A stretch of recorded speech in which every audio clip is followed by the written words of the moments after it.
Hello बच्चों, welcome back to my channel. कैसे हैं आप सब लोग। आप लोग की फाइनेंशियल अकाउंटिंग के 500 क्वेश्चंस की एमसीक्यू सीरीज चल रही थी, जिसमें मैंने फर्स्ट पार्ट अपलोड किया था।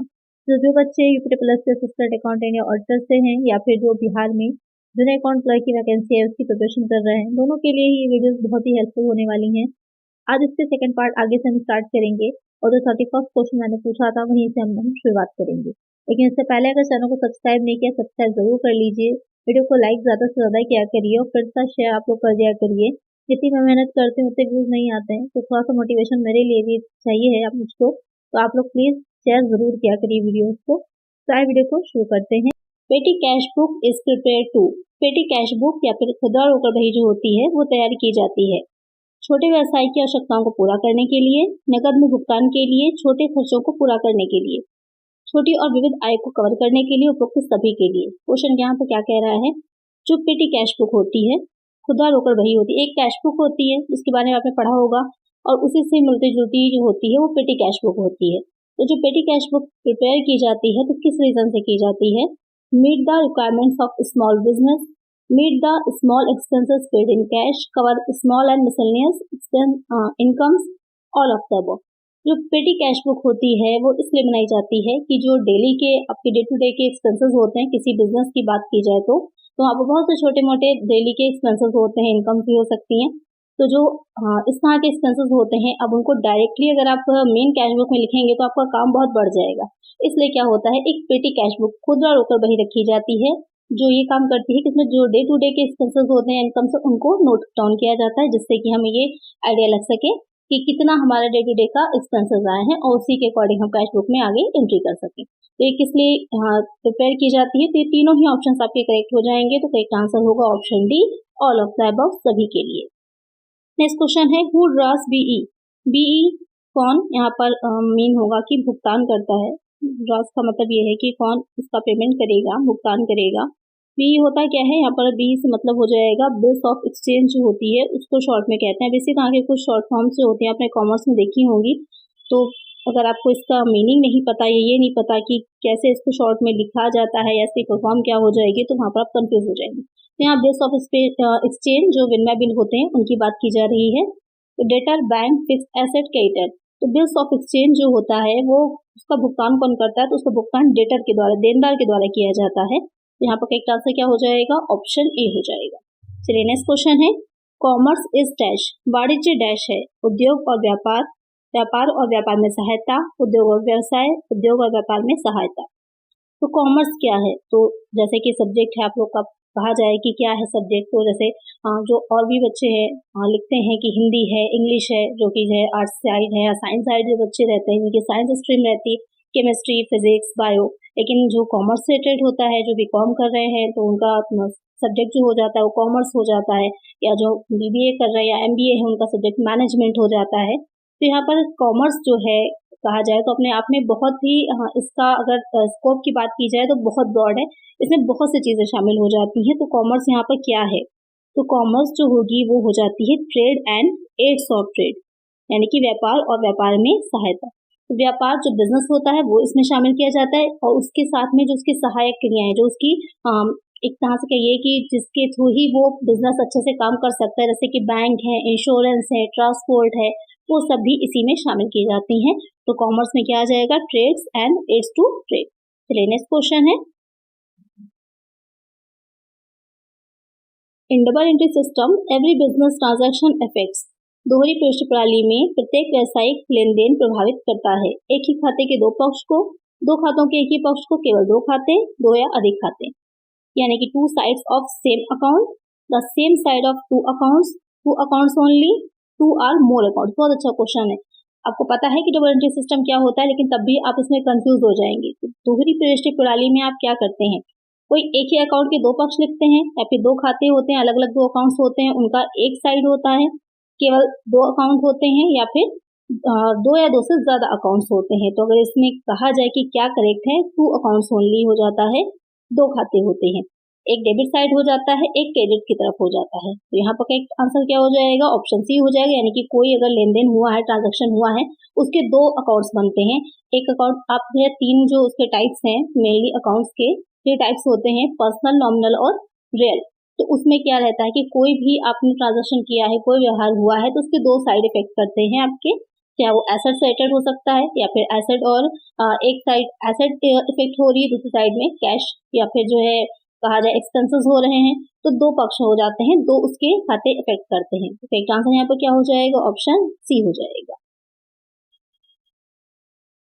नेक्स्ट क्वेश्चन है, the concept of conservatism takes into account, रूढ़िवाद की अवधारणा ध्यान में रखती है सभी अपेक्षित आय और घाटे, सभी अपेक्षित आय लेकिन कोई घाटा नहीं, सभी अपेक्षित घाटे लेकिन कोई अपेक्षित आय नहीं, इनमें से कोई नहीं। क्वेश्चन यहाँ पे क्या कह रहा है कि जो कंजर्वेटिज्म की जो कॉन्सेप्ट होता है, अकाउंटिंग प्रिंसिपल्स होते हैं, कुछ लेखांकन के सिद्धांत होते हैं, तो वहां पर अगर हम बात करें जो रूढ़िवादिता का सिद्धांत आ रहा है या अवधारणा आ रही है, वो किस बारे में बात आती है या उसमें क्या चीजें या क्या सिद्धांत बनाए गए हैं। All expected income and losses, all expected income but no losses, all expected losses but no expected income none.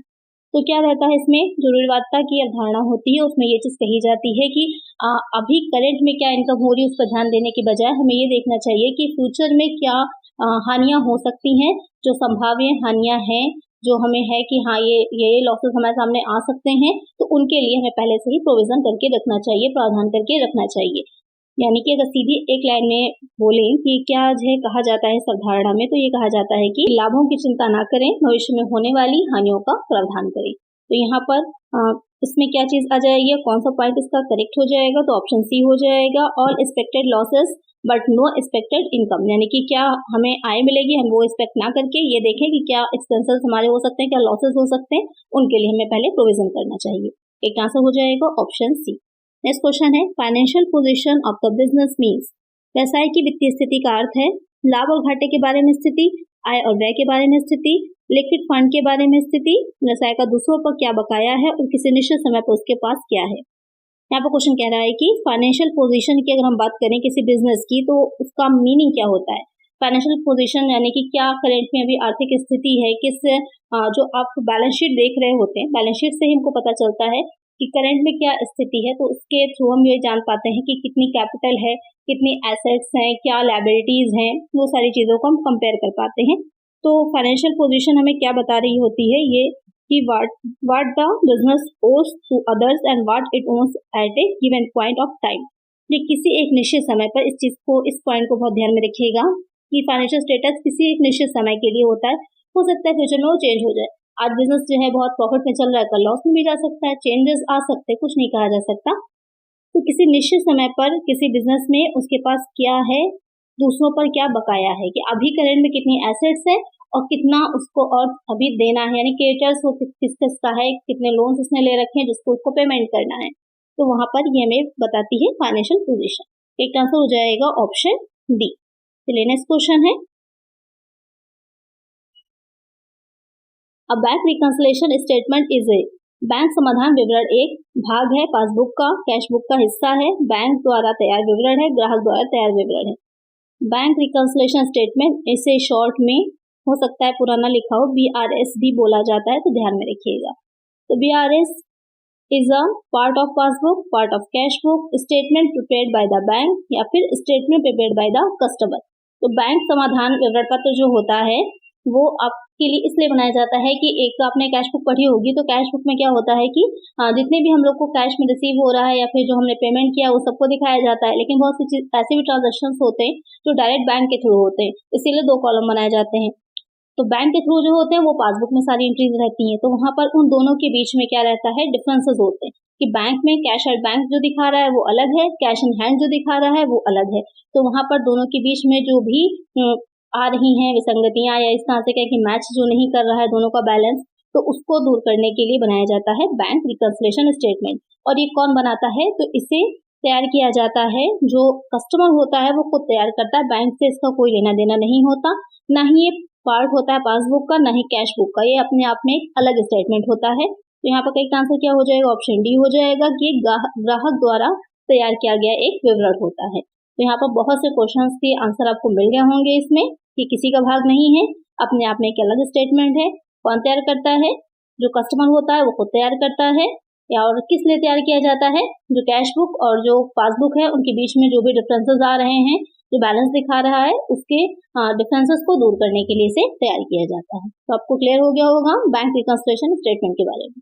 चलिए नेक्स्ट क्वेश्चन है, income from the sale of scrap is usually shown in. Scrap की बिक्री से होने वाली आय को आमतौर पर दर्शाया जाता है लाभ और हानि खाते में, ट्रेडिंग खाते में, विनिर्माण खाते में, उपरोक्त सभी में। तो यहाँ पर जो स्क्रैप है उसको सेल किया जा रहा है, तो उससे जो इनकम होगी उसे हम किस अकाउंट में दिखाते हैं, ये क्वेश्चन कह रहा है। तो उसे हम क्या दिखाएंगे, कहाँ पर दिखाएंगे, उसे हम प्रॉफिट एंड लॉस अकाउंट में दिखाते हैं। ये मैं आपको पहले भी बता चुकी हूँ कि जो ट्रेडिंग अकाउंट बनता है उसमें क्या दिखाया जाता है, जितने भी डायरेक्ट एक्सपेंसेस या डायरेक्ट आपको कुछ भी रिसीव हो रहा है उसको दिखाया जाता है। और जो मैन्युफैक्चरिंग अकाउंट होता है उसमें भी जो डायरेक्ट एक्सपेंसेस होते हैं उनको दिखाते हैं। जो प्रॉफिट एंड लॉस अकाउंट होता है उसमें इनडायरेक्ट जितनी चीजें रहेंगी, चाहे वो एक्सपेंसेस हो या फिर इनकम हो, उसको दिखाया जाता है। तो यहाँ पर जो सेल ऑफ स्क्रैप है वो भी इनडायरेक्टली है, तो उसे हम प्रॉफिट एंड लॉस अकाउंट का ही हिस्सा मानेंगे, उसी में ही दिखाएंगे। एक आंसर क्या हो जाएगा यहाँ पर, ऑप्शन ए हो जाएगा। नेक्स्ट क्वेश्चन है, sales to Ram ₹450 posted to his account at ₹550 would effect. Ram को 450 रुपए की बिक्री उसके खाते में 550 रुपए के रूप में पोस्ट करने पर क्या प्रभाव पड़ेगा। बिक्री खाता, राम का खाता, नगद खाता कोई नहीं। यहाँ पर क्या कह रहा है क्वेश्चन, आपसे समझिएगा कि जो राम है 450 रुपए की सेल हुई है जो कि उसके अकाउंट में पोस्ट की गई और वो 550 रुपए लिख दी गई, यानी कि 450 थी 550 लिख दी गई। तो यहाँ पर कौन सा अकाउंट पर उसका इफेक्ट पड़ेगा, ये क्वेश्चन आपसे पूछ रहा है, क्योंकि कुछ एरर्स हो जाती हैं जब हम एंट्रीज कर रहे होते हैं, तो वहाँ पर कुछ एरर भी हो जाती हैं। जैसे यहाँ पर ही क्या है कि 450 का था लेकिन 550 दिखा दिया गया है, तो कौन सा अकाउंट इसमें इफेक्ट होगा, तो कौन सा अकाउंट होगा, राम्स का अकाउंट होगा। तो एक आंसर क्या हो जाएगा, ऑप्शन बी हो जाएगा। चलिए नेक्स्ट क्वेश्चन लेते हैं। नेक्स्ट क्वेश्चन है, the book value of old furniture was ₹1500, it was sold for ₹500, the difference is a dash. पुराने फर्नीचर की बुक वैल्यू 1500 रुपए थी, इसे बेचा गया है, यहाँ पर गलत हो जाएगा ये वाला पॉइंट, यहाँ पर इसे बेचा गया है 500 में। तो अंतर जो आ रहा है, यानी कि 1500 का था 500 में बेच दिया गया, कॉस्ट उसकी कितनी थी, कॉस्ट थी यहाँ पर 1500 रुपए और उसे सेल कितने में कर दिया गया है, 500 रुपए में सेल कर दिया गया है। तो डिफरेंस कितने का आ गया, 500 में सेल किया, डिफरेंस यहाँ पर जो आया है निकल करके वो कितना हो जाएगा, 1000 का हो जाएगा।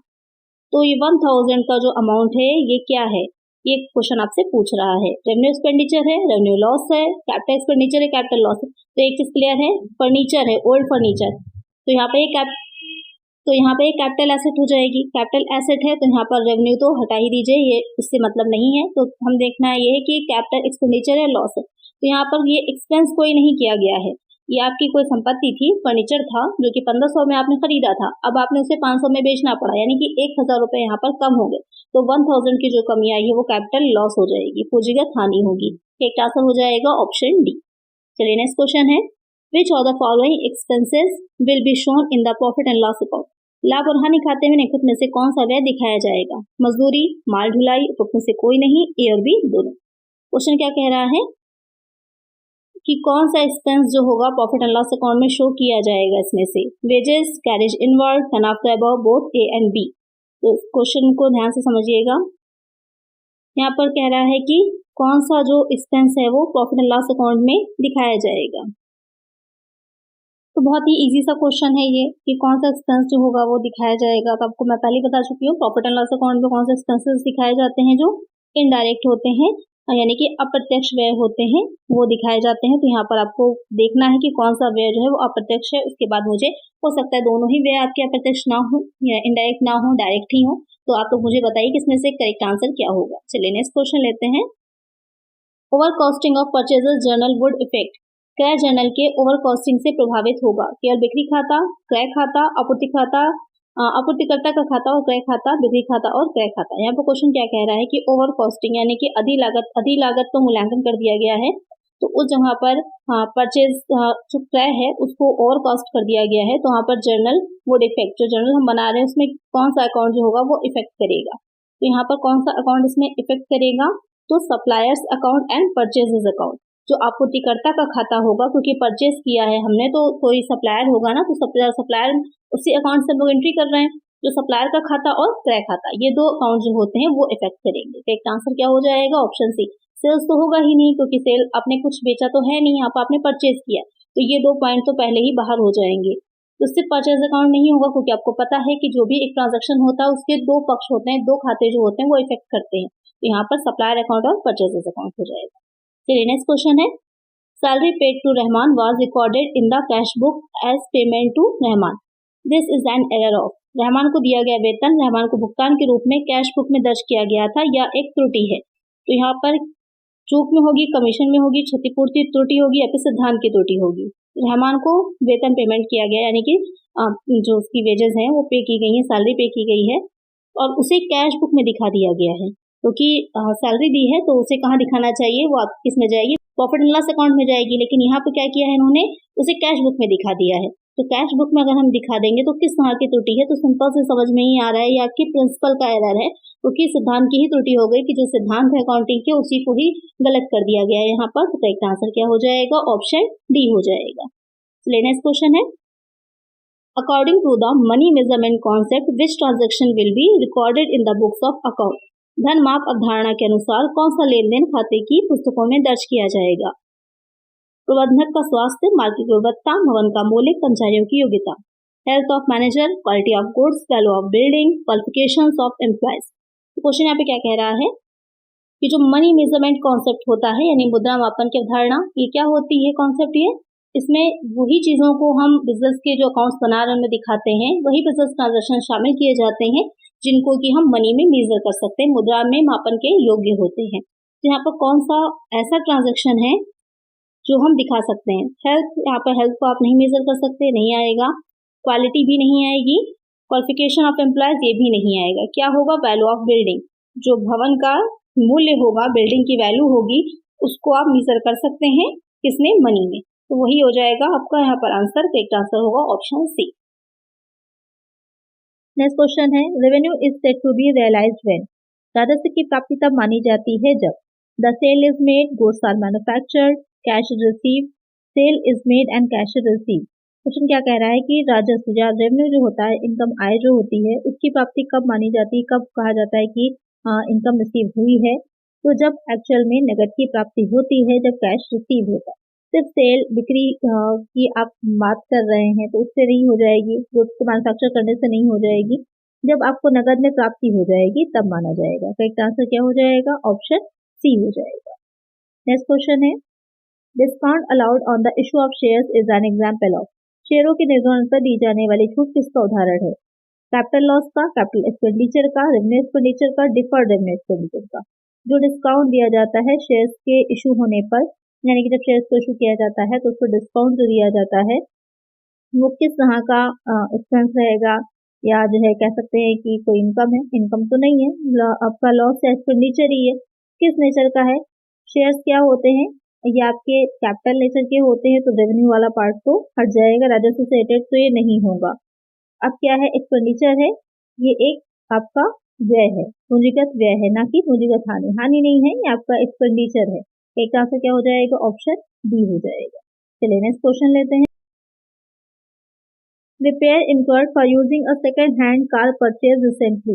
हाल ही में खरीदी गई सेकेंड हैंड कार के उपयोग के लिए मरम्मत पर किया गया व्यय है। Capital expenditure, revenue expenditure, capital loss है, डिफर्ड रेवेन्यू एक्सपेंडिचर। क्वेश्चन क्या कह रहा है कि सेकेंड हैंड कार परचेज करी गई है, उसके रिपेयर पर कुछ जो है एक्सपेंसेस किए गए हैं, तो वो किस तरह का एक्सपेंडिचर माने जाते हैं। तो कार क्या है, आपकी एक पूंजीगत संपत्ति है, एक कैपिटल एसेट है, तो अगर उसका कुछ भी एक्सपेंस किया जाएगा रिपेयर पर उसकी, तो क्या हो जाएगा, वो कैपिटल एक्सपेंडिचर माना जाता है, पूंजीगत व्यय माना जाता है। इसका आंसर क्या हो जाएगा, ऑप्शन ए हो जाएगा। ये इस तरह के क्वेश्चंस आपको बस क्लियर कराने के लिए होते हैं कि क्या चीजें जो होती हैं वो कैपिटल उसमें आती हैं और कार रेवेन्यू में आती हैं। क्योंकि जो रेवेन्यू में आती हैं, जो भी बिजनेस को चलाने के लिए, रनिंग में रखने के लिए, इनकम को जनरेट करने के लिए जो एक्सपेंसेस होते हैं वो सब रेवेन्यू में आ जाते हैं, या जो इनकम भी होगी वो भी। और जो कैपिटल होती है, जो लॉन्ग टर्म से रिलेटेड हो जाती है, वो सब आपकी कैपिटल एक्सपेंडिचर जाते हैं, कैपिटल इनकम में कह सकते हैं, रेवेन्यू में कह सकते हैं, आते हैं। चलिए नेक्स्ट क्वेश्चन है, सेल्स आर इक्वल टू, बिक्री बराबर होती है cost of goods sold plus gross profit, cost of goods sold minus gross profit, gross profit minus cost of goods sold, cost of goods sold minus stock. Question क्या कह रहा है, जो बिक्री होती है, जो सेल होती है, वो किसके बराबर मानी जाती है, तो सेल आपको सिंपल सा पता ही है कि जो सेल होती है उसमें प्रॉफिट ऐड रहता है, क्या कॉस्ट आई है, जो भी हम बना रहे हैं चीजें उसको बनाने की, तो cost of goods sold plus जब उसमें हम ऐड कर देते हैं जो प्रॉफिट होता है उसको, इसमें जब हम प्रॉफिट को ऐड करते हैं तो हमारी क्या निकल करके आ जाती है, हमारी निकल के आ जाती है सेल। तो यहाँ पर जो आपके ऑप्शंस दे रखे हैं उसके अकॉर्डिंग अगर हम बात करें तो क्या हो जाएगा, पहला ऑप्शन हो जाएगा cost of goods sold plus gross profit.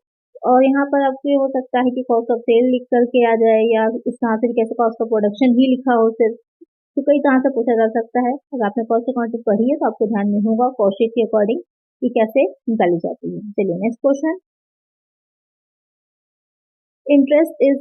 Interest in drawing is recorded as, आहरण में ब्याज को माना जाता है, व्यवसाय के लिए व्यय, व्यवसाय के लिए हानि, व्यवसाय के लिए लाभ, व्यवसाय के लिए देयता।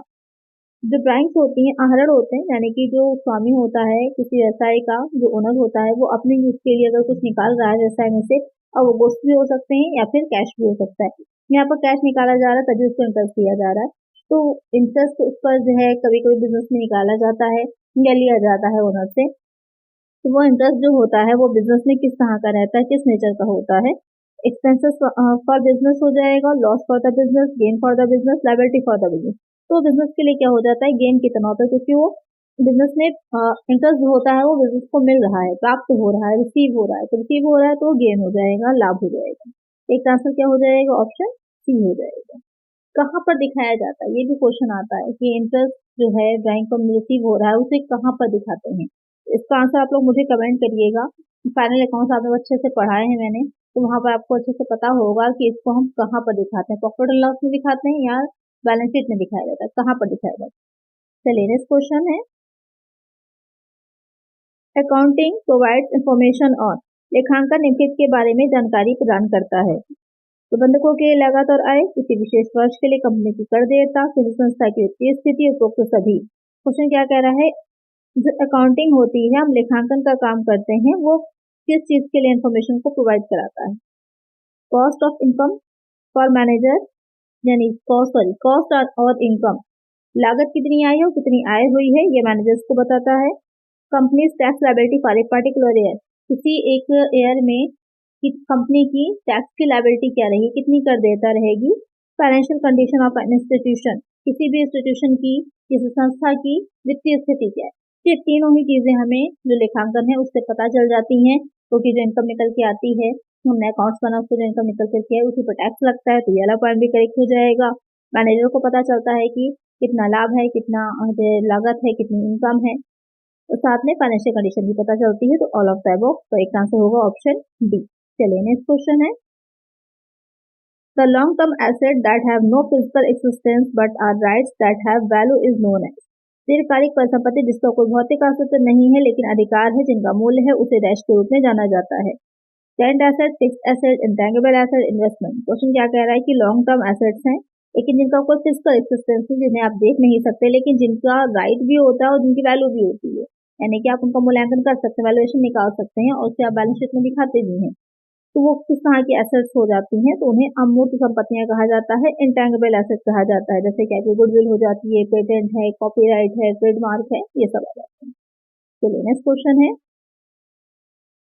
Patent, trademark and copyright are, अभी इसी पर ही बात हो रही थी कि जो है जो क्या हो जाते हैं, अमूर्त संपत्तियां हैं, होती हैं, लेकिन हमको उसको दिखती नहीं है, या कह सकते हैं कि वैल्यूएशन तो निकाला जा सकता है लेकिन फिजिकल एग्जिस्टेंस नहीं होता। अच्छा, एक क्वेश्चन ये आता है कि क्या इन पर डिप्रिसिएशन लगता है, कि पेटेंट पर, ट्रेडमार्क पर या कॉपीराइट पर डिप्रिसिएशन लगता है। अगर आपने इनकम टैक्स अच्छे से पढ़ रखी है तो आपको पता होगा कि इन चीजों पर डिप्रिसिएशन चार्ज किया जाता है या नहीं किया जाता। तो इसका आंसर आप लोग मुझे कमेंट करेंगे कि पेटेंट, ट्रेडमार्क और कॉपीराइट पर कितना डिप्रिसिएशन चार्ज किया जाता है। ये किस तरह के एसेट है, इंटेंजिबल एसेट है। इसका आंसर है ऑप्शन सी। चलिए नेक्स्ट क्वेश्चन है, the sales income, credit and cash of a business during a given period is called, किसी निश्चित अवधि के दौरान किसी व्यवसाय की बिक्री, आय, क्रेडिट और नगद को डैश कहा जाता है। लेन देन, बिक्री रिटर्न, टर्नओवर, खरीद रिटर्न।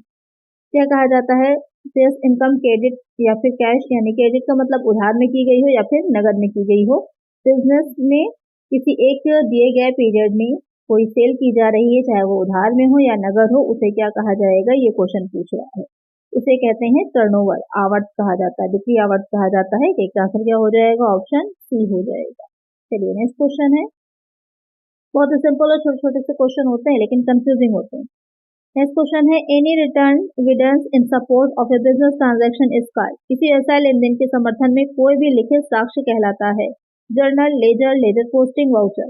क्वेश्चन क्या कह रहा है कि कोई लिखित साक्ष्य। अब लिखित साक्ष्य क्या हो जाएगा, जैसे कि आप मार्केट जाते हैं, कुछ भी परचेज करते हैं तो आपको एक रिसिप्ट दी जाती है। रिसिप्ट क्या कहें, एक कैश मेमो दिया जाता है अगर आप मेडिसिन ले रहे हैं, या फिर आपको एक कोई इनवाइस, अगर आप सप्लायर हैं या फिर आप मैन्युफैक्चरर हैं, तो अगर आप वहाँ पर जो है कच्चा माल ले रहे हैं तो उसके लिए इनवाइस होता है, बिल दिया जाता है।